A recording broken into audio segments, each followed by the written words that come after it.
এসছে শিখা মালিক। আপনি যেখানেই থাকুন না কেন, বাস স্ট্যান্ডের বাইরে, বাস স্ট্যান্ডের এখানে আপনার বাড়ির লোক और 12 जनवरी का हार्दिक शुभकामनाएं। যে গেট আছে সেটা প্রতি বছর 25শে ডিসেম্বর এবং 6 জানুয়ারি এই দুদিন বন্ধ থাকে।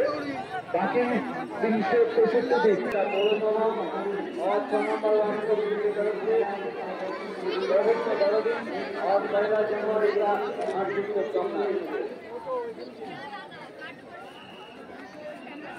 धन्यवाद